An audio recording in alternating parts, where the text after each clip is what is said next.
Muy buenos días a todos los participantes. Darle la bienvenida a este webinar, ¿no? Con el título de Alertas Integradas, Ciberataques y Recomendaciones, ¿no? En esta oportunidad, este webinar es presentado por la Presidencia del Consejo de Ministros y es una preparación para lo que es el Simulacro Internacional de Ataques Cibernéticos, ¿no? El cual será realizado el 22 de julio del 2024, este año. El formato de este simulacro es virtual y será de 9 de la mañana a 1 de la tarde.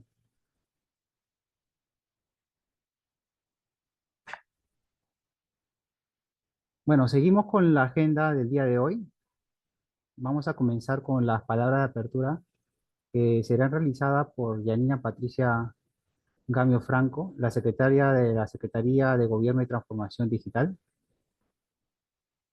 Enseguida de las palabras vamos a ver lo que son este webinar, ¿no? Que inicia con las alertas integradas, ciberataques y recomendaciones, dictado por el ingeniero Daniel Dunián Lara, el cual es analista de alertas ante incidentes de seguridad digital. Enseguida también tenemos la otra ponencia de cómo protegerse de ataques en la nube por el ingeniero Jesús Hinojosa, quien es arquitecto de soluciones Cloud de Huawei. Y por último, en la agenda tenemos la palabra de cierre y conclusión del webinar por el subsecretario de Tecnologías y Seguridad Digital, Inocencio Arsenio Paredes Castillo.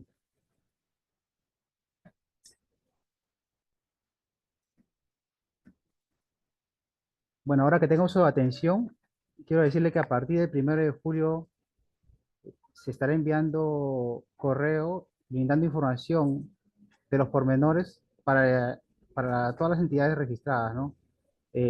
Todo sobre los pormenores del simulacro internacional de ataques cibernéticos.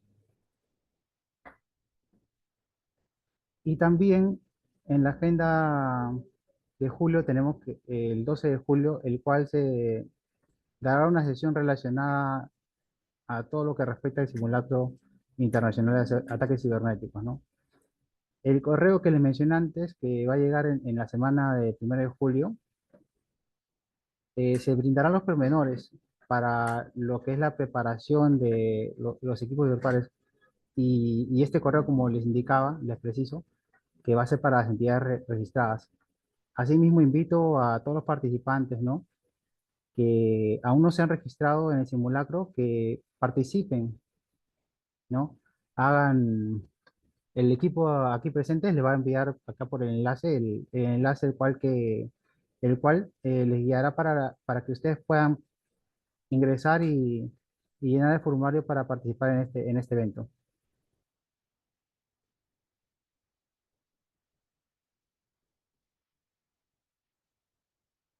Como ven, ya tenemos varias sesiones eh, en este mes, el cual la Presidencia del Consejo de Ministros ha realizado para el fortalecimiento de este evento, ¿no? El cual estamos brindando, que es el Simulacro Internacional de Ataques Cibernéticos. Y, y según la agenda, como ya mencionada, ¿no? Tenemos las palabras de apertura por parte de la Secretaría de Gobierno y Transformación Digital.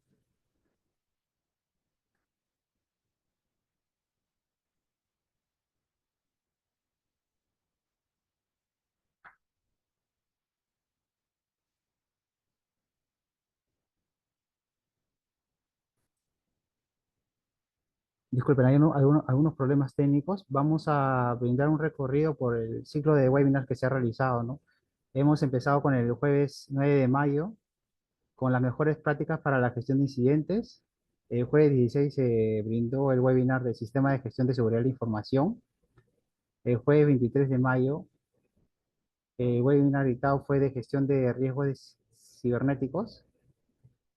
Enseguida hemos tenido el jueves 30 de mayo el análisis de vulnerabilidades. El jueves 6 de junio se brindó el webinar de Protegiendo nuestro espacio virtual.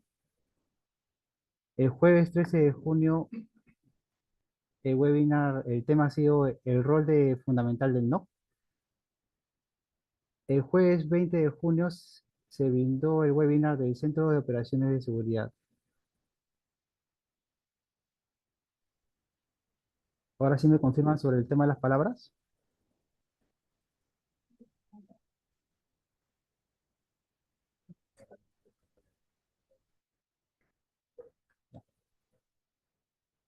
Ahora sí tenemos la palabra de apertura por parte de Yanina Patricia Gamio, secretaria de la Secretaría de Gobierno y Transformación Digital. Adelante.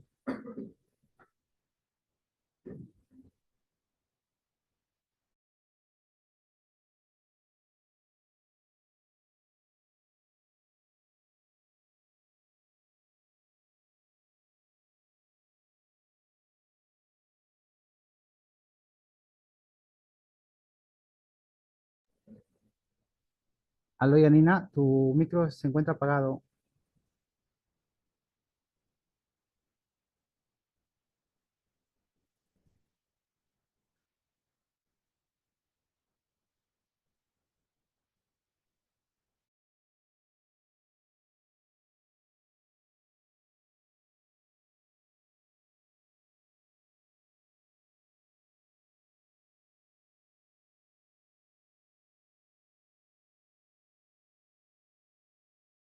Mute. Ok, ya parece que finalmente no importa, no tengo todavía la autorización para el video, pero agradezco la oportunidad de dar unas palabras en representación del ingeniero César Bliches, el secretario de la Secretaría de Gobierno y Transformación Digital de Presidencia del Consejo de Ministros. Y de verdad que es un honor poder dar las palabras de apertura al primer simulacro internacional de ataques cibernéticos, que a la vez desarrollará el ciclo de webinars para el fortalecimiento de capacidades en seguridad digital. El día de hoy brindaremos el octavo webinar, Alertas Integradas, Ciberataques y Recomendaciones, dirigido obviamente a oficiales de seguridad de las entidades públicas, así como expertos interesados de la actividad privada y ciudadanos en general. El objetivo de este webinar, junto al equipo del Centro Nacional de Seguridad Digital de la Secretaría de Gobierno y Transformación Digital de PCM, se aprenderá a interpretar las alertas, a prepararnos ante posibles ciberataques que amenacen la integridad de nuestro sistema y también conocer cómo actuar ante estos casos. Por mi parte y en representación de PCM, agradezco la participación de nuestro invitado, el señor Jesús Hinojosa, arquitecto de soluciones cloud de Huawei, que nos acompañará en la segunda parte de este webinar. Dicho esto, nuevamente deseo el mayor de los éxitos a todos los que participen de esta importantísima primer simulacro internacional de ataques cibernéticos, deseándole el mayor de los éxitos y será hasta otra oportunidad. Muchísimas gracias. Muchas gracias, Yanina, por tus palabras. Y enseguida también tenemos la presentación principal, ¿no? De alertas, con el tema de alertas integradas, ciberataques y recomendaciones por parte del ingeniero Daniel Unión. Adelante, Daniel.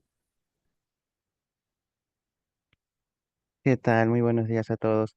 Gracias, Víctor. Bien, voy a proceder a hacer la compartición de lo que es la diapositiva en este momento.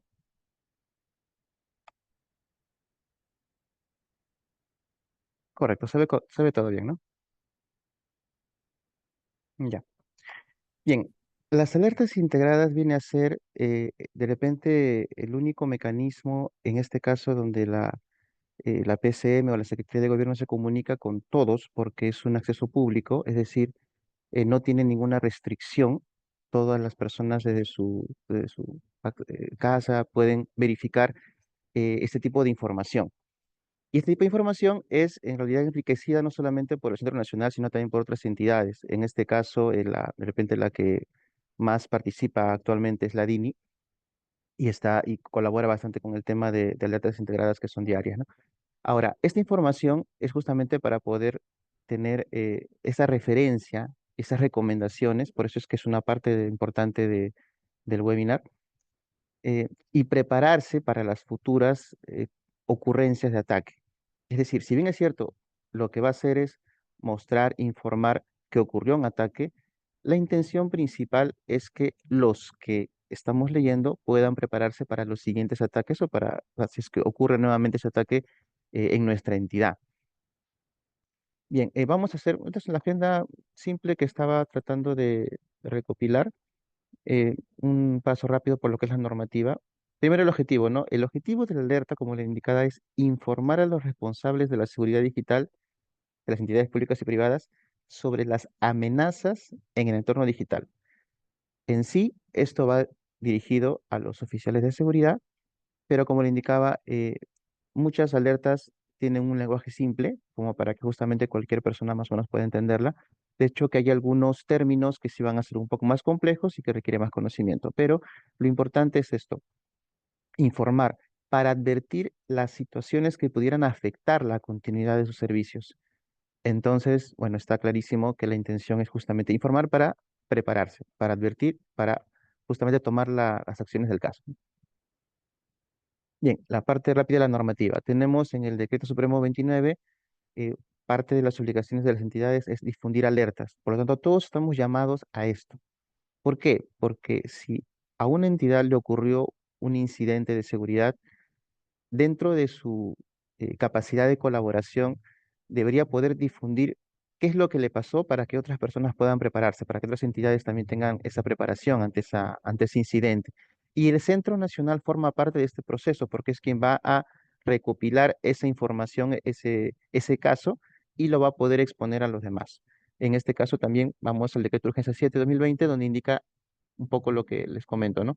Acá indica, el Centro Nacional es el único punto de contacto en las comunicaciones y coordinaciones con otros organismos. Entonces, en temas en el ámbito de seguridad y confianza digital, el Centro Nacional sería quien podría canalizar esa información. Obviamente, no tiene que ser con datos confidenciales, se tiene que resguardar esa confidencialidad, ¿no? Más abajo también habla sobre el 7.4, que el Centro Nacional incorpora al equipo de respuestas de incidentes de seguridad digital nacional. Y en el inciso 2 indica coordinar y articular acciones con otros equipos de similar naturaleza, nacionales e internacionales. En este caso, nosotros también tenemos convenios, por ejemplo, con el CECIR Américas, que es una organización que de alguna manera contempla a todos los CECIR que están inscritos, ¿no? A medida que el tiempo va pasando, se van inscribiendo más países, más CECIR de otros países, pero tenemos ese convenio para que nos pueda brindar información, igualmente con otras entidades, y estamos justamente pensando o planificando la posibilidad de ampliarlo, ¿no? De buscar esa red de confianza que nos permitiera tener esa información al día y poder justamente transmitirla a los demás, que es la intención de las alertas, informar y advertir. Bien, este es el formato, la estructura de una alerta. En este caso, como verán, tenemos una nomenclatura sobre un tipo de caso. Por ejemplo, aquí habla sobre el grupo Medusa, ¿no? Entonces, sobre el ransomware del grupo Medusa. Y dentro de esto tenemos el tipo de ataque, que es un ransomware, y los medios de propagación. Como verificarán, no se transmite por correo, redes sociales. Y aquí empieza lo que de repente nadie conoce sobre el código de familia, el código de su familia y la clasificación temática familia. Incluso en algún momento nos enviaron correo porque querían la explicación de esta nomenclatura. Bueno, en realidad acá está explicado un poco sobre lo que es código de familia. Simplemente ha sido una letra que se le ha asignado a una clasificación determinada, ¿no? Y lo que está marcado en amarillo es lo que más hemos eh, alertado. O sea, dentro de lo que es la estadística de nosotros, lo que más hay es explotación de vulnerabilidades, lo que es phishing, lo que es malware. Obviamente en malware entra lo que es ransomware, troyanos, virus y código malicioso, como lo indica, y lo que es robo o fuga de información. Eso es lo que más ha sucedido. Ahora, no significa de que, por ejemplo, denegación de servicio no haya sucedido, ha sucedido bastante, sino que dentro de las alertas, dentro de nuestra estadística, es lo que más ocurrencia ha tenido, ¿no? Dentro de la información que hemos podido recopilar. Hay un tema, por ejemplo, que es el vandalismo, modificación de sitio web. Ese también ocurre bastante, que es el de Facebook. y en este caso, pues hay muchas entidades que han tenido sus páginas, muchas municipalidades, por ejemplo, que han tenido sus páginas hackeadas. Hace poco, bueno, hace poco hemos tenido un caso donde hemos tratado de recuperar la información y la hemos colocado en las alertas respectivas, pero ocurre bastante también eso, sino que más hemos tenido de los otros casos, ¿no? Bien, y en estructura ya netamente del cuerpo tenemos antecedentes, que es prácticamente la información previa, todo lo que fundamenta de repente la ocurrencia del malware, por ejemplo. Los detalles que es la descripción del malware y sobre todo lo que es el tipo de ataque y impacto del ataque, ¿no? Los productos afectados con sus versiones afectadas y los indicadores de compromiso, que también lo vamos a ver en un momento, que es muy importante, justamente es una de las partes fundamentales. Las recomendaciones, que son las instrucciones que ustedes deben de seguir justamente para poder prepararse, para no tener este inconveniente o la ocurrencia del incidente en sus entidades. Y fuente de información para que ustedes también puedan volver a revisar. Y en estas fuentes de información hay otros enlaces de referencia para que puedan justamente hacer su investigación respectiva. Bien. Las amenazas principales que tenemos en las alertas integradas, como verificarán, como les indiqué hace un momento, al menos durante este año, hemos tenido 445 alertas sobre explotación de vulnerabilidades. Eso indica, al menos a cualquier persona le puede parecer, que la gestión de parches, que es justamente la gestión que se encarga de verificar las vulnerabilidades y actualizaciones, es uno de los temas, de repente, no el más importante, pero sí de los más importantes, ¿no? Entonces, es para tomarlo en cuenta. Eso debe estar normalizado. Cualquier entidad debe tener la capacidad de poder investigar qué parches hay, tenerlo al día, tener un ambiente de pruebas y a poder actualizarlo lo más pronto posible. Porque justamente los atacantes lo que van a hacer es eso, verificar los zero day, que son aquellas vulnerabilidades desconocidas y que aún no han tenido su parche y van a estar en carrera tratando de poder usarla, o sea, de poder hackear usando ese zero day, que es la vulnerabilidad que aún no ha sido conocida, que aún no tiene su parche, que aún no puede ser actualizada. Entonces, ni bien tengamos el parche, por ejemplo, en la mano, cuando el fabricante, cuando el proveedor entregue, publique esa actualización, esta gestión de parches tendría que tenerlo, digamos, de inmediato actualizado, ¿no? Obviamente en un ambiente de pruebas para poder justamente revisar las condiciones, las características, pero tener esa capacidad de actualizarse. Bien, y luego también tenemos los casos de phishing, que también en este año hemos tenido hasta ahora en total 96. Y claro, también phishing es una de las cosas más comunes porque es muy fácil enviar un correo a un empleado, a un usuario, y que comete el error de seguir los pasos, las instrucciones que te brinda el atacante. Entonces, eso genera todo un inconveniente no solamente al equipo, sino también a los demás equipos cuando tiene esa capacidad de propagarse en la red. Luego tenemos lo que es el malware y el ransomware, que también es uno de los temas no solamente más comunes, sino también más complicados de poder solucionarlo, ¿no? Tenemos en el caso del ransomware y hemos tenido comunicaciones con otras entidades que se están incorporando el CECIR en sus entidades, que es necesario tener copias de seguridad. Y dentro de las recomendaciones que vamos a ver es muy importante eso, tener copias de seguridad, una gestión de copias de seguridad. Y bueno, nosotros hemos ofrecido dentro de nuestros servicios el apoyo cuando sucede que tengan un ataque de ransomware, pero es también muy complicado poder conseguir descifradores y que puedan salir del problema, ¿no? Obviamente con las copias de seguridad, que es parte de la preparación, se solucionan estos tipos de casos. Bien, ahora vamos a de repente desmenuzar dos casos. Hay un caso sobre el vector del XZ-Utils que corresponde por un tema también de cadena de suministro y por otro lado también corresponde a la ingeniería social. Bien, para empezar, como todos sabrán, en lo que es el Linux es una comunidad abierta y por lo tanto no existe un grupo de programadores que están, digamos, trabajando sobre mecanismos de seguridad como de repente podría ser un Microsoft, ¿no? En Linux toda la comunidad trabaja en sus casas y de repente en sus tiempos libres envía de repente alguna actualización. Y de hecho así se formó Linux, ¿no? Cuando participaron todos de manera colaborativa y empezaron a crear códigos y estos programas se unieron en algún momento por un distribuidor como Red Hat, Debian, y al final se generó pues de repente el sistema operativo que nosotros conocemos, ¿no? Según la distribución también que nosotros tengamos en nuestro equipo. Entonces, este tipo de, de trabajo, más o menos, por decirlo, libre, sin premura, de repente que todos puedan, o sea, toda esta comunidad trabaja en sus casas, con sus tiempos libres, no remunerado, hace que de alguna manera no se pueda mantener actualizaciones constantes, a pesar de que sean muchos los de la comunidad, ¿no?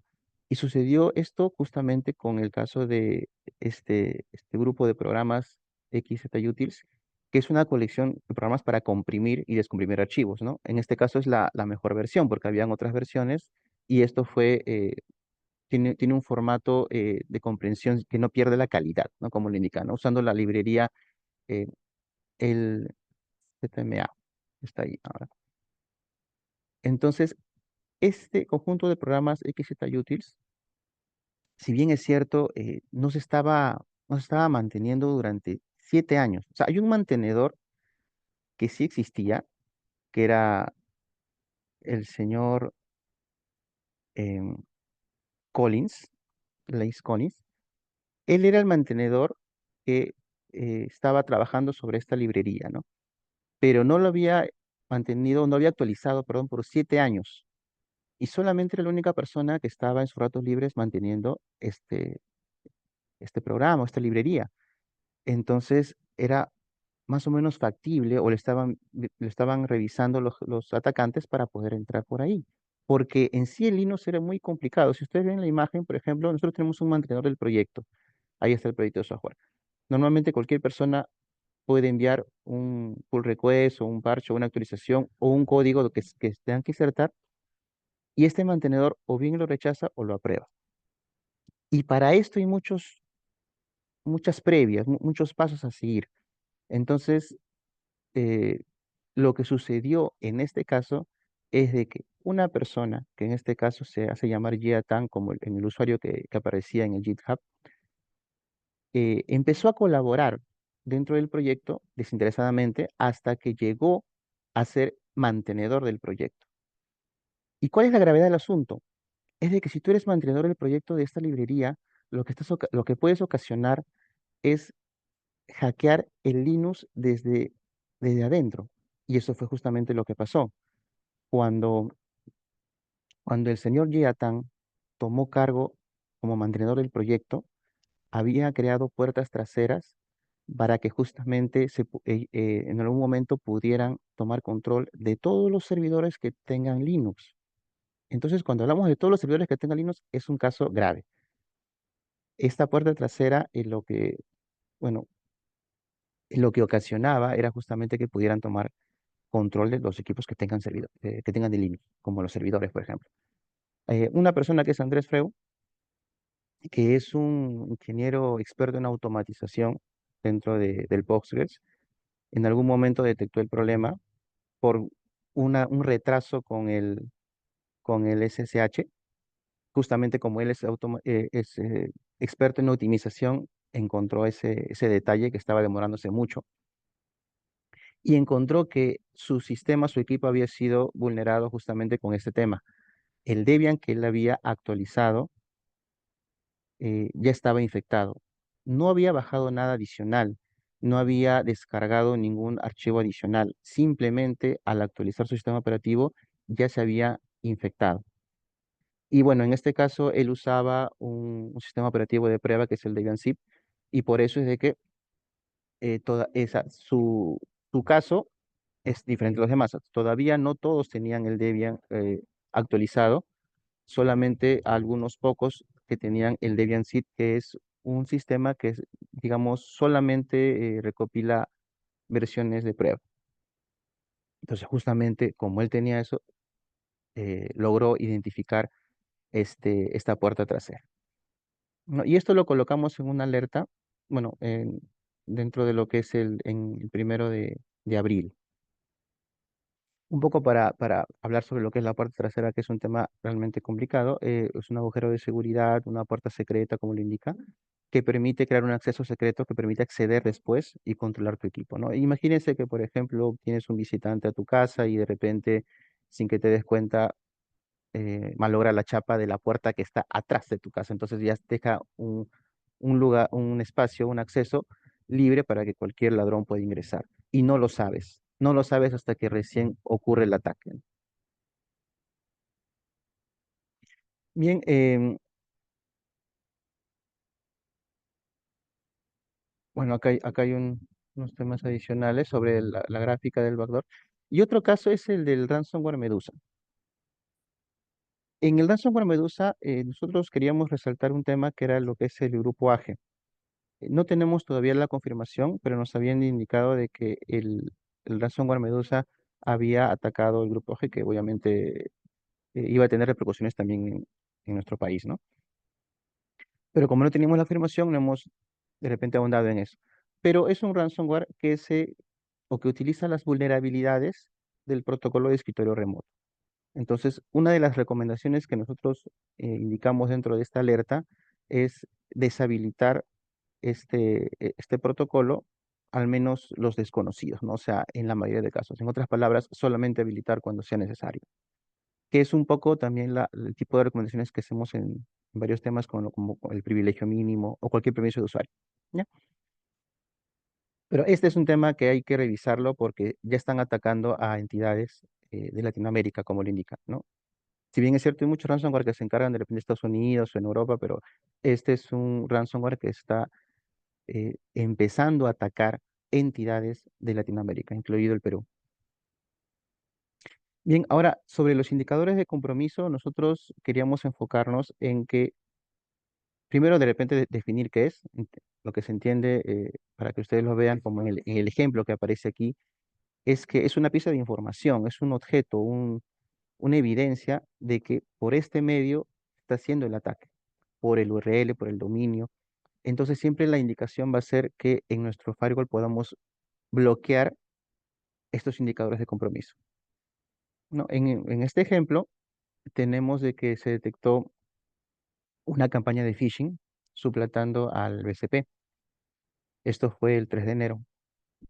Y bueno, lo que se intentaba pues es justamente engañar a los usuarios para poder robarles información como sus tarjetas bancarias, clave intranet, ¿no? En este caso también se recopilaron los indicadores de compromiso y se publicó en la alerta.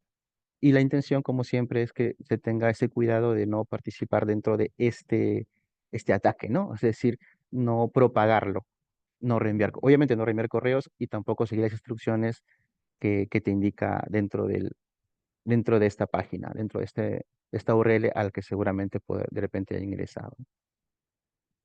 Bien, ahora, sobre las recomendaciones, voy a hacer un paso por todas las clásicas recomendaciones que hemos colocado en las alertas y que es importante porque justamente, como le explicaba, me parece que es uno de los temas cruciales, ¿no? La función de una alerta es que te informa, pero te tiene que indicar cómo prepararte para la posible ocurrencia de este incidente en tu entidad. Obviamente hay indicadores de compromiso que te lo especifican mejor. Ahora, justamente, el primero es esta, realizar el bloqueo de los indicadores de compromiso listados. Como sabemos, bueno, para para obtener un indicador de compromiso es bastante complicado, no solamente es ver cuál es la página que generó el ataque, en el caso de phishing, sino también poder leer líneas de código. Entonces, en algunos casos es información eh, bastante valiosa. Como lo indica el concepto, es una pieza de información que puede ser usada para buscar o identificar sistemas comprometidos.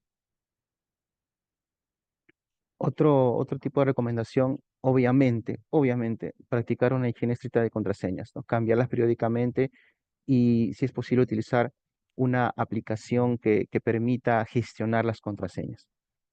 Y muchas personas postergan ese cambio de contraseña de repente por practicidad, pero obviamente cuando tienes una cultura de seguridad, eso lo tienes que tener parte de tu vida, ¿no? Cambiar la contraseña de manera periódica, tratar de no usar las mismas en diferentes escenarios, no usarla de tus redes sociales en tu tema laboral, tratar de tener ese orden. Otro tema es, obviamente, también evitar abrir archivos adjuntos sospechosos, correos no solicitados. Este es justamente el caso de phishing y es por el caso que más ataques suceden. Lo que le indicaba sobre actualizar los sistemas, tanto en dispositivos como en los servidores. Aquí netamente, como mostraba, todo software va a tener vulnerabilidades y obviamente no son vulnerabilidades conocidas. En el camino se van descubriendo, los atacantes van probando cómo poder acceder y cómo incluso poder dejar puertas traseras, como en el caso del XZ Utils. Y justamente la idea es de que tengamos esa gestión de actualizaciones al día. El principio del privilegio mínimo. Esto tiene que ver netamente con la gestión de accesos y por supuesto de que todos conocemos de que es muy importante no dar más permisos de lo necesario, solamente lo que el usuario tiene que tener, nada más. Porque si no, justamente a ese usuario se le ataca y como tiene los permisos, como esa sesión tiene permisos para poder de repente propagar el equipo o instalar algo, entonces se propagó, se instaló y ya se gestionó, se gestó el ataque. Bien, obviamente tenemos que tener un control del firewall, el monitoreo y controlar el tráfico entrante y saliente. Esto no solamente para el firewall, sino también para todos los sistemas que podamos tener de monitoreo. Para lo que es la estrategia 321 de copias de seguridad, esto es vital para lo que es el ransomware. Tener 3 copias de seguridad, mínimo, en mínimo 2 medios de almacenamiento diferentes. O sea, de repente en disco duro, pero el uno tiene que ser en otro medio, de repente en la nube, y albergar una de las copias fuera del sitio o en la nube. Segmentar las redes para proteger mejor los sistemas críticos. Obviamente, tu base de datos no puede estar dentro de una red que va a ser destinada a Internet. Tu base de datos tiene que estar en una zona totalmente segura, ¿no? Como lo indica aquí. Los servicios privados tienen que estar definidos, los activos de servicios privados definidos y obviamente seguros. Aparte, tienes que tener servicios públicos que sí va a poder tener un acceso a Internet y a usuarios externos. Esto siempre lo hemos visto, ¿no? Con el caso, por ejemplo, de la metodología del NIST, ¿no? Procurar la gestión de un plan que incluya detección, investigación y respuesta. Esto ya forma parte de la cultura de seguridad y sobre todo del alcance que tenga el área de seguridad dentro de la entidad. Qué tanto inviertan en seguridad, qué tanto puedan darle la prioridad al área de seguridad, qué tan fuerza tengan, qué tan empoderado sea esa área, ¿no? Lo que es capacitación, definitivamente, en lo que es ransomware y phishing, lo más importante. Pero sí, educar a los usuarios sobre las amenazas. Autenticación de 2 factores. Y bueno, definitivamente cualquier sistema de detección que tengamos, como por ejemplo lo que son los IDS y IPS, forman parte de nuestros sistemas más básicos también, ¿no? Ahora ya no es algo extra, es realmente básico tener un sistema de detección y prevención de intrusiones. Bien, y con esto doy por terminado lo que es mi ponencia y le doy el pase al ingeniero Víctor para que continúe el siguiente invitado. Gracias. Muchas gracias, Daniel, por la ponencia. Muy interesante, ¿no? Y recalcar esta herramienta que brinda el Centro Nacional de Seguridad Digital para todas las entidades, ¿no? Recalcar también que hacer uso de esta herramienta como prevención de incidentes de seguridad digital, ¿no? Esta herramienta, como les digo, ¿no? Es para prevenir y mantenernos informados sobre indicadores de compromiso y como fuente de información ante ataques que pueden realizar los agentes de amenaza.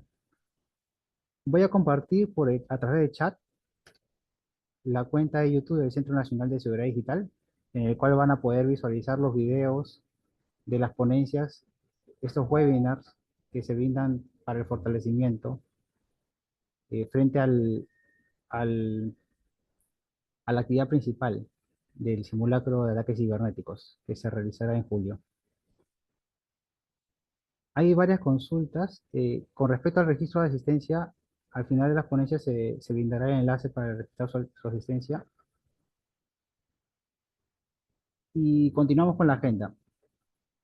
A continuación tenemos el tema que nos comparte Jesús Hinojosa de cómo protegerse de ataques en la nube. Recordemos que Jesús Hinojosa es arquitecto de soluciones cloud de Huawei. Y sin más preámbulos, adelante Jesús.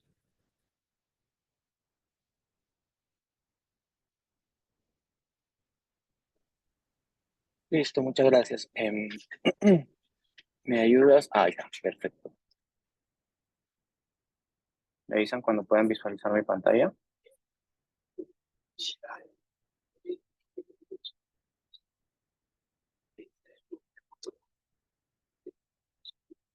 ¿Me confirman si pueden ver la pantalla ahorita? Sí, sí se puede ver. Listo, muchas gracias, Víctor. Ok, Jesús. Bueno, quien les habla, Jesús Hinojosa, soy arquitecto de soluciones dentro de Huawei Cloud. Y bueno, quería contarles un poquito qué tenemos de nuestro lado para asegurar las aplicaciones dentro de nuestra nube, ¿no? Este es un overview de qué es lo que es Huawei Cloud. Huawei Cloud es una empresa que al día de hoy está presente en más de 170 países, tenemos más de 200.000 empleados y más del 50% se dedica a investigación y desarrollo, ¿no? Entonces, es una empresa que se dedica muchísimo a la innovación y siempre está tratando de asegurar y presentar soluciones que ayuden también a la transformación digital y a la seguridad de cada una de las aplicaciones y de los negocios. Voy a ir directo a la presentación para darles un overview general. Estamos muy enfocados en el tema de seguridad, ¿no? Tenemos servicios de seguridad a nivel de clase mundial, y esto implica que debemos presentar o debemos analizar la seguridad desde diferentes ángulos, ¿no? Desde el punto de vista de la operación, la cuenta, servicios, la administración y monitoreo, y esto se apalanca también en los niveles de compliance que podemos asegurar. ¿Esto qué son? Certificaciones, niveles de seguridad y certificaciones también dentro de los data centers, ¿no? A nivel de acceso físico y acceso lógico al mismo, ¿no? Para garantizar este nivel de continuidad de negocio que debemos presentar. A nivel de compliance, este es un pequeño sumario de lo que tendríamos, ¿no? Tenemos ISOs. Es importante que cuando nosotros vamos a desplegar una solución, validemos que el proveedor, el partner que nos está habilitando o prestando estos servicios cuente con estas certificaciones, ¿no? Podemos hablar de la ISO 27000, la 017, 018, que hablan mucho de seguridad de información, de protección de datos personales. Cloud Security Alliance es una certificación que te garantiza también este tipo de seguridad a nivel de la plataforma, ¿no? Si estamos, por ejemplo, en el sector salud, tenemos la HIPAA, o más conocida como IPA, ¿no? Esta certificación nos ayuda mucho a garantizar la seguridad y la información médica de cada uno de los usuarios y clientes, ¿no? Obviamente a nivel de SOC o a nivel de data center también. Y si hacemos transacciones financieras, bueno, PCI DSS es un requerimiento bastante importante que tiene que cumplir, ¿no? Para poder implementar una solución o una aplicación transaccional financiera principalmente, ¿no? Si tuvieran alguna duda, alguna consulta, me la pueden hacer en cualquier momento y bueno, listo a poder resolverla, ¿no? Listo.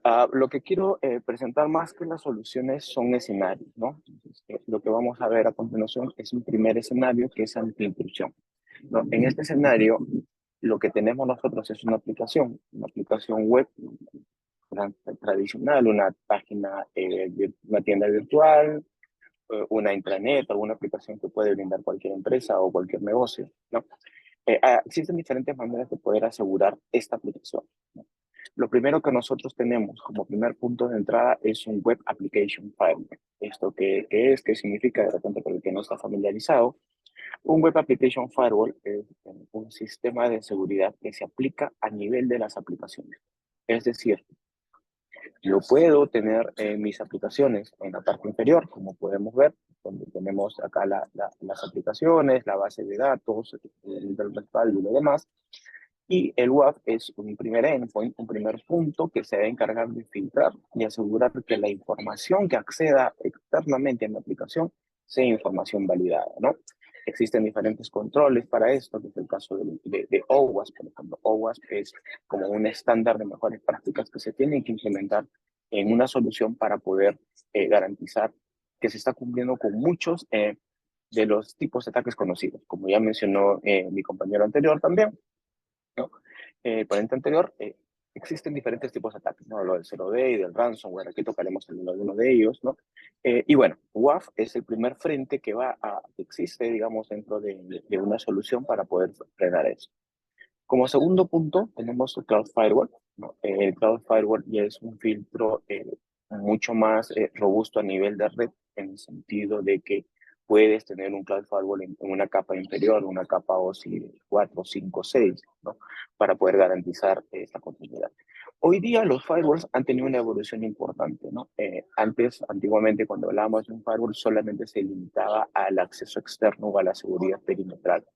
Hoy día los Next Generation Firewall, como son conocidos, que tienen muchas más capacidades de ISP, más capacidades de IDS, ¿no? Más capacidades de poder fungir acciones, por ejemplo, de incluso antivirus. Entonces, eso es importante también mencionarlo y tenerlo en consideración. Hoy en día todas las empresas deben y tienen un firewall. Ese es como que un hecho. ¿Por qué? Porque esa es la seguridad física, pero la seguridad lógica dentro del perímetro del data center o el control que podemos tener. ¿Listo? Existe también un tercer servicio, un tercer control que es el host security. Si queremos hablar, digamos, de cuál es la función, es la protección del endpoint, donde tengo yo mi servidor, donde tengo mis aplicaciones o donde tengo el conjunto de aplicaciones. En este caso, la función que cumple es controlar que si por alguna razón llegara a ingresar al servidor, el endpoint cumple la función de aislar, cumple la función de remediar el ataque que se presentara dentro del servidor, ¿no? Entonces, eso es importante también dentro de una arquitectura o una solución de aplicaciones con un buen nivel de seguridad. ¿Listo? ¿Cuáles son los beneficios de este tipo de soluciones? Bueno, garantizar la experiencia y la continuidad del negocio, ¿no? O del servicio que estamos brindando, ¿no? Tenemos una protección full tráfico, porque tenemos protección a nivel de la aplicación y a nivel de la red, ¿no? Y lo más importante probablemente es mantener la reputación y la imagen del negocio. Eso es importantísimo también, que hoy en día tenemos que cuidar bastante.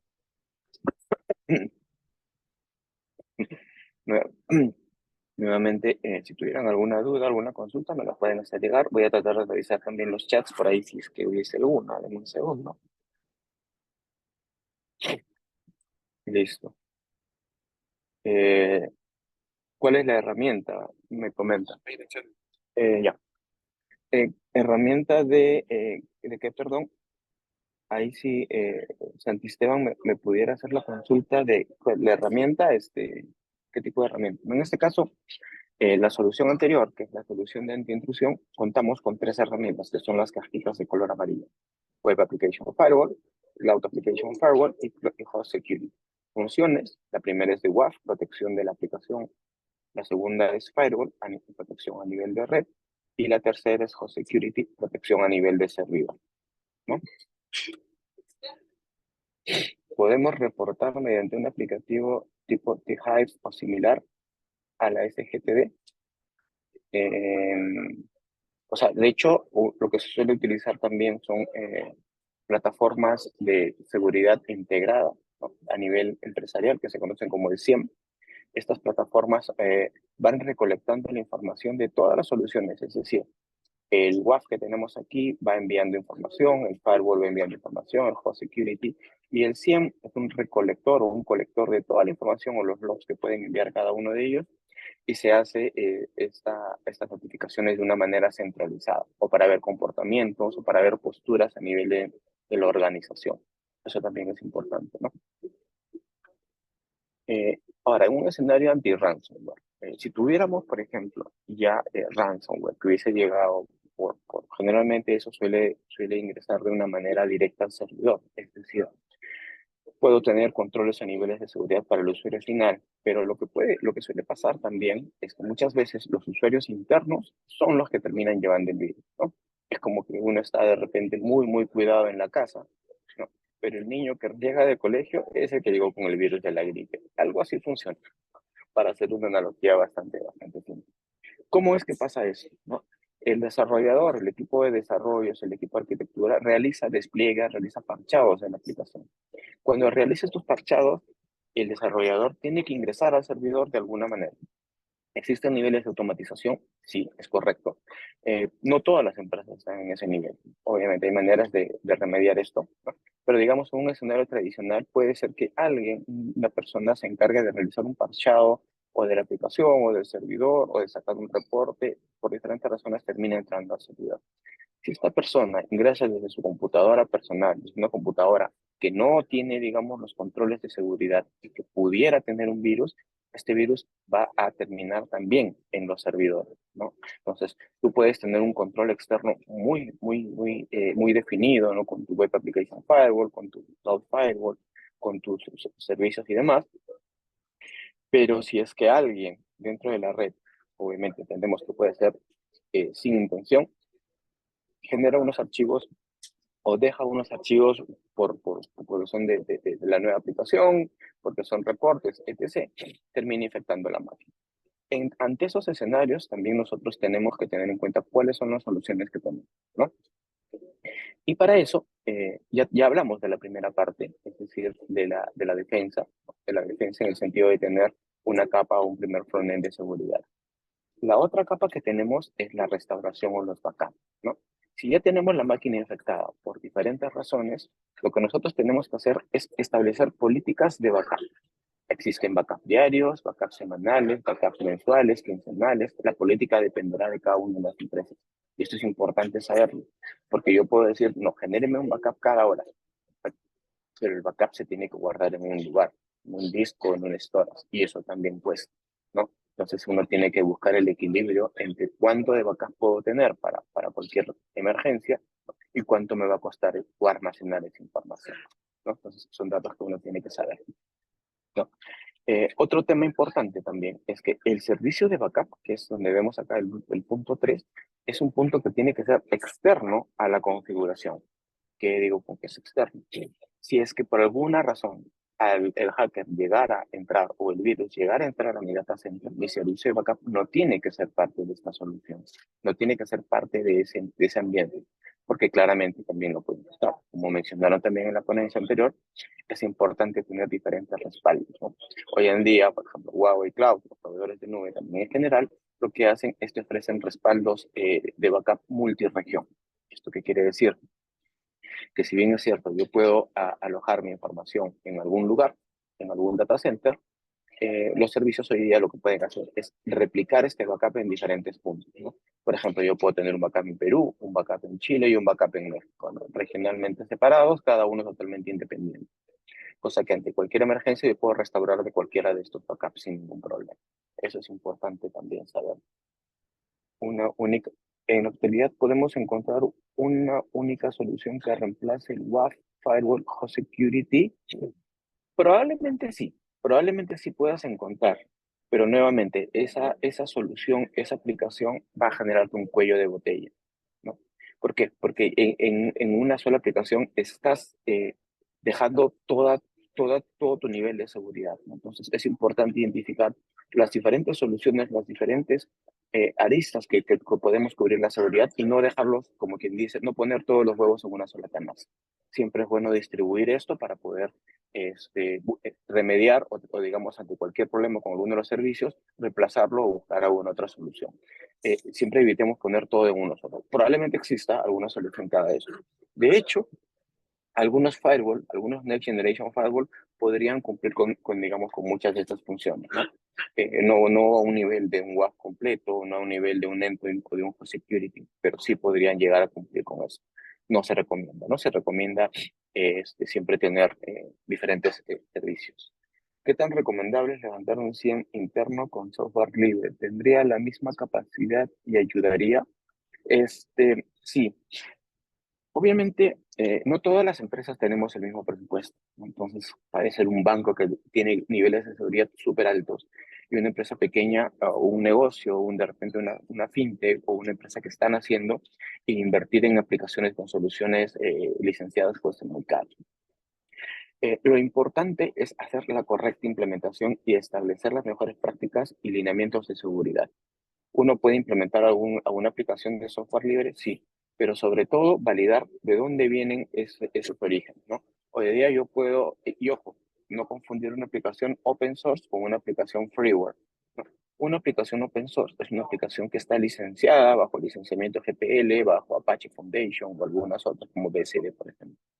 Estas soluciones tienen ciertos controles de seguridad. Es cierto, como comentó mi compañero anterior también, que muchos de estos desarrollos vienen hechos por personas de todo el mundo, pero hay empresas como por ejemplo nosotros, Huawei, que somos parte del Cloud Native Foundation o del Linux Foundation. ¿Esto qué significa? Que nosotros hacemos aportes, ¿no?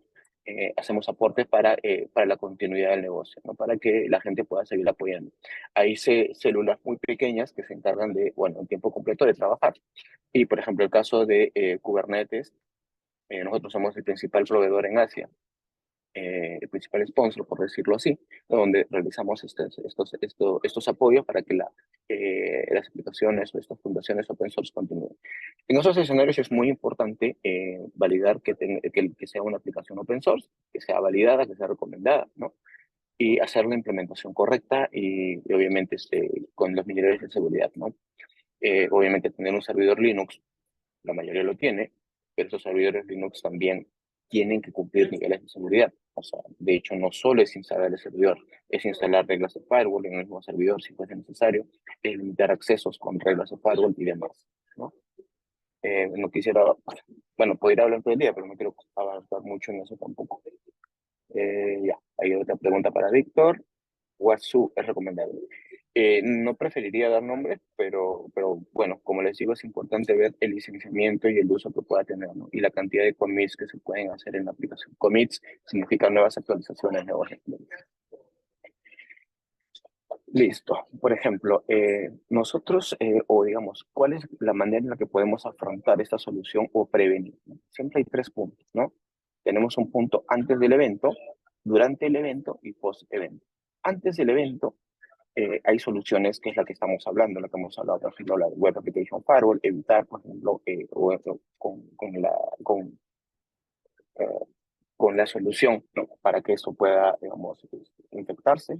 Nuevamente, OWASP Threat Detection es como que un conjunto de lineamientos, de prácticas que nos ayuda con eso. Así lo mismo, soluciones como Firewall también. Durante el evento, es decir, durante el ataque, es muy importante actuar de inmediato. Lo primero que tenemos que hacer es aislar esas máquinas, ¿no? Hoy en día los antivirus, los endpoint protection tienen niveles de seguridad que se encargan de eso, se encargan de poder aislar y evitar que se siga propagando el virus. Es importante considerar eso también, ¿no? Entonces, ¿qué? Tenemos 3 puntos. Y post-evento viene la etapa de remediación en la cual lo que tenemos que hacer es restaurar la información que teníamos de los backups y demás, ¿no? Entonces, es importante siempre definir este tipo de procesos durante el ciclo de vida de la aplicación en general. ¿Qué podemos hacer antes? ¿Qué hacemos durante? ¿Y qué tenemos que hacer después de un ataque? ¿No? Y eso. Y bueno, vamos avanzando. Y este sería ya un escenario completo, ¿no? Obviamente, nuevamente, soluciones hay muchas. Lo que tratamos acá es de presentar, más que soluciones, son las mejores prácticas que hoy día tenemos, ¿no? Hoy día nosotros, del lado de Huawei, pues, proveemos estos servicios, pero también son soluciones que ya existen en el mercado con otros nombres y que también se pueden utilizar. Por ejemplo, este es un escenario ya mucho más completo, ¿no? Tenemos la capa de defensa, que es la capa 1, ¿no? Que también está aquí, con los host security, son los 3 servidores que estábamos viendo al principio. Una segunda capa de mantenimiento, la que está acá, ahorita les cuento de ella. Una tercera capa de poder controlar o de poder estar revisando que no exista vulnerabilidades. Y un cuarto punto aquí de la parte de remediación, lo que nosotros podemos hacer para restaurar la información. ¿Qué es lo que estamos agregando acá o cómo tenemos el control? La capa 1 de defensa ya hablamos, ¿no? Que es el WAF, Firewall y seguridad. Para el lado de mantenimiento, es decir, durante un ataque, por ejemplo, existen tecnologías Bastion, son servicios, servidores, aplicaciones, soluciones que se integran a un data center, a un control, pero que no son parte de él. Estos servicios como Bastion lo que te permiten hacer es ingresar a cada uno de los servidores para mitigar el riesgo, mitigar el problema que puede estar presentando, ¿no? Pero este servidor no es parte. Lo importante es que todo lo que pase aquí en el Bastion tenga que ser revisado, auditado y con los niveles de seguridad. ¿Qué quiere decir? Que si yo tengo, por ejemplo, el desarrollador que quiere entrar a revisar cómo está la aplicación, el desarrollador tiene que tener los permisos para entrar a ver la aplicación. No tiene que entrar, por ejemplo, a la base de datos, ¿no? Entonces, es importante también que dentro de este bastión o este servicio de control o de accesos pueda ingresar solamente lo que tenga que ver, ¿no? Y obviamente cualquier cosa que realice tiene que ser auditada. El servicio es importante y también lo proveen, ¿no? Otro es un servicio de Database Security Service. Hablando en español, por lo más simple, es un firewall de base de datos, ¿no? Este servicio es un frontend que le instalamos dentro de los servicios de base de datos que nos ayudan también a poder detectar diferentes anomalías que se pueden estar presentando. Este servicio tiene básicamente tres frentes. El primero es a nivel de filtro, es decir, yo puedo empezar a filtrar si están ingresando los usuarios, las aplicaciones, los servidores correctos a la base de datos. El segundo es a nivel de auditoría, es decir, yo puedo saber quién entra, qué hace, qué consultas hace en la base de datos, ¿no? Entonces es importante también ver eso. Y lo último, me ayuda a detectar patrones de información. Por ejemplo, si está ingresando información por ejemplo, de tarjetas de crédito y esta información no está enmascarada o no está encriptada, este servicio de firewall lo puede hacer, ¿no? Entonces, estos servicios de firewall de base de datos hoy día también son muy importantes y muy usados también para justamente esos tres puntos, ¿no? Validar o, digamos, limitar el acceso a los servicios, servidores, usuarios correspondientes a la base de datos, hacer auditorías de quién hace, qué consulta la base de datos y finalmente enmascarar o detectar patrones importantes en la base de datos para poder enmascararlos y demás. Bueno, creo que ahí no hay consultas. Y bueno, la parte del backup ya lo habíamos conversado también. Si tuvieran alguna consulta, igual ahí encantado de poder recibirlos, ¿no? ¿Me puedes enviar el link de asistencia? Anti-DOS. Estos servicios también son importantes, ¿no? Nos ayuda a poder, desde nuestro lado, proteger, digamos, los servicios públicos, ¿no? Anti-DOS es un servicio que nosotros tenemos para evitar que usuarios externos, la verdad que hackers, porque es lo más común por el lado de ellos, empiecen a mandar diferentes peticiones a los servicios, ¿no? Para hacerlo muy simple y sin entrar en tecnicismos, denegación de servicio de DOS lo que hace es tratar de mandar muchísimas peticiones al servidor, a la aplicación, al endpoint que nosotros pongamos para que se pueda saturar y finalmente se pueda caer, ¿no? Entonces, ya existen, nosotros tenemos un servicio anti-DOS que justamente se encarga de eso, ¿no? De cualquier petición que tenga, controlarla y cuando detecte patrones que no son de los comunes, cuando venga muchísimos requests de una sola dirección o muchísimos requests con una cabecera en particular, entonces se puedan bloquear y se puedan controlar. Este servicio también es importante mencionar. ¿Con qué herramienta recomienda realizar inteligencias sobre amenazas? Inteligencias, el SIEM. O sea, de hecho, la solución, el nombre es el SIEM, ¿no? Más que, esa es una herramienta de control de accesos, ¿no? O de situation awareness, ¿no? Se suele decir. Esta plataforma o esta herramienta lo que hace es crear una visibilidad de la salud de tu data center, de tus servicios, de tus aplicaciones, ¿no? Tú puedes llegar a tres niveles. El primer nivel, que es el más importante, porque es el físico a nivel de infraestructura, donde se establecen los primeros controles de seguridad, ¿no? Servidores, redes y demás. El segundo nivel de control es a nivel de las aplicaciones, es donde uno puede o tiene que monitorear cuántas transacciones están haciendo, cuántos usuarios están ingresando, qué tipo de acciones están ejecutando, etc. Ese es el segundo nivel. Hay servicios, aplicaciones de monitoreo que llegan también a hacer los APM, ¿no? Y un tercer nivel es los datos, ¿no? Es importante también manejar y validar cómo se están trabajando los datos, ¿no? Es decir, cuál es el flujo de datos, cómo se está guardando la información, cómo se está gestionando los backups, ¿no? Ese punto. Y hablamos del firewall también, los niveles de seguridad que tiene. Nuestro servicio de firewall, por ejemplo, puede cubrir lo que tengas hoy día en la nube o lo que tengas también en otras nubes o en otros data centers, ¿no? Tú puedes levantar el servicio de firewall dentro de Huawei Cloud y este puede proteger tu data center, tu servidor, donde lo tengas definido. Es importante también eso, ¿no? Cloud Firewall, como estaba comentando, es un Next Generation Firewall, ¿no? Y otras herramientas que existen es Enterprise Disk y Enterprise Router. Y aquí solamente voy a contar algo breve, ¿no? Nosotros en Huawei tenemos más de 30 años de desarrollo de soluciones tecnológicas, incluso en dispositivos físicos. Eso lo estamos llevando a la nube, porque sabemos que es importante hoy día tener soluciones de networking de alto nivel. Entonces, ¿qué es lo que tenemos acá, por ejemplo? Enterprise Switch es un servicio que te puede ayudar a mantener su propio IP. Empresas o digamos, cuando tienes alguna solución muy legacy o muy antigua, con un sistema operativo muy antiguo, no se puede cambiar el IP o las configuraciones que tienes es por IP. Entonces hay soluciones como esta que se encarga de llevar el servidor, la solución hacia un ambiente nuevo, en este caso de Google Cloud, y poder tenerlo ahí con el mismo IP. Básicamente es mantener el mismo IP en ambos data centers, ¿no? Y nuevamente, todo esto se hace con los niveles de seguridad necesarios. Y Enterprise Router es para mantener unificado un SD-WAN o un control de las redes y comunicaciones que puedo tener en diferentes ambientes, ¿no? Es importante esto porque, uno, me garantiza, en primer lugar, la comunicación y limita también los accesos a los servicios y servidores que no se deben tener, ¿no?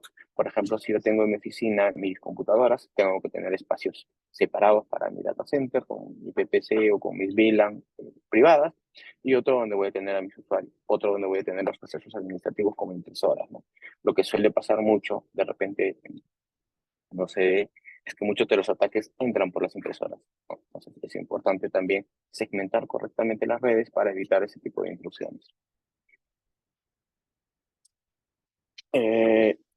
Y este sería como que el resumen, ¿no?, de los servicios de seguridad desde 5 aristas importantes. Identidad, identidad y seguridad en dispositivos es importante, ¿no? Federación de accesos, control de usuarios, two-factor authentication, multi-factor authentication, roles y permisos y demás que se tengan que tener, y auditoría también en los usuarios, ¿no? Lo segundo es a nivel de las aplicaciones, ¿no? Por ejemplo, acá tenemos el host security que estábamos hablando, pero lo mismo para containers, ¿no? Ciertas soluciones. En data es importante, ¿no? Por ejemplo, gestión de encriptación, gestión de certificados, firewall de base de datos, replicación y demás.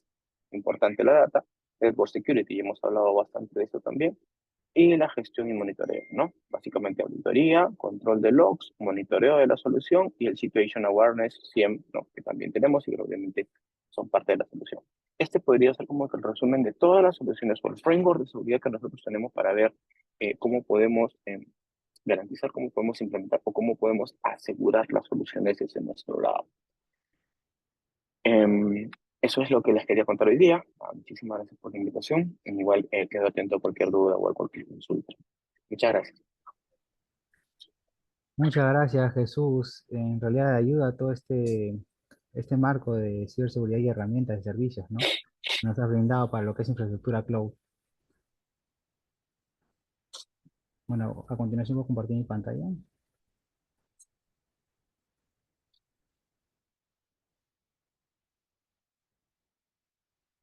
Bueno, ya culminando este webinar, estas sesiones, tenemos la palabra de cierre y conclusiones del webinar por parte del responsable del Centro Nacional de Seguridad Digital, Edwin Gabriel Calizaya Ventura.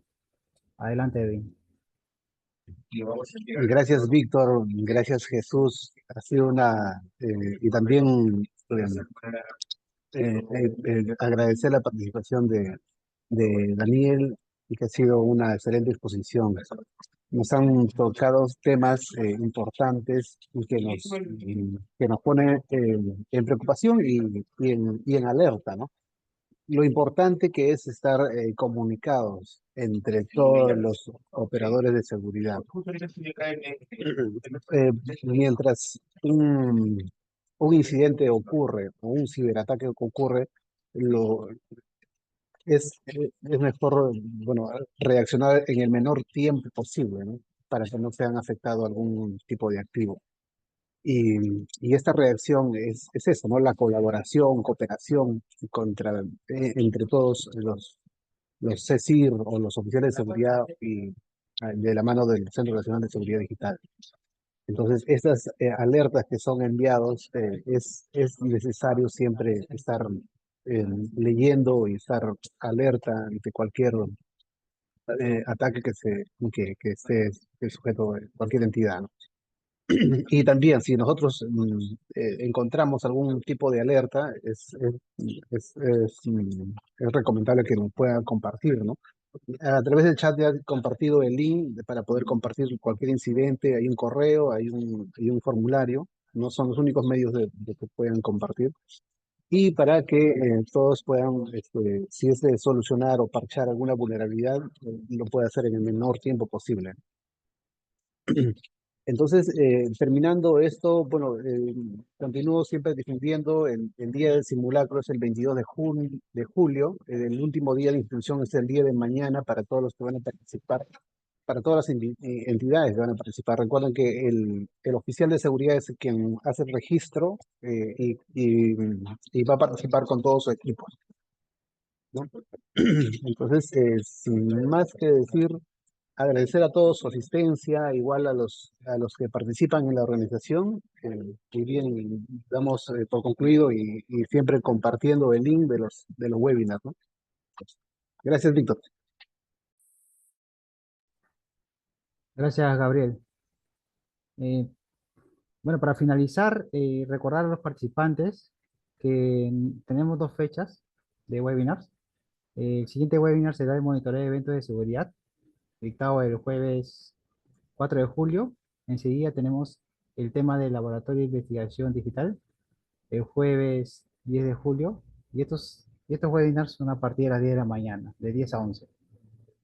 También precisar que mañana se cierran las inscripciones para lo que es el simulacro internacional de ataques cibernéticos.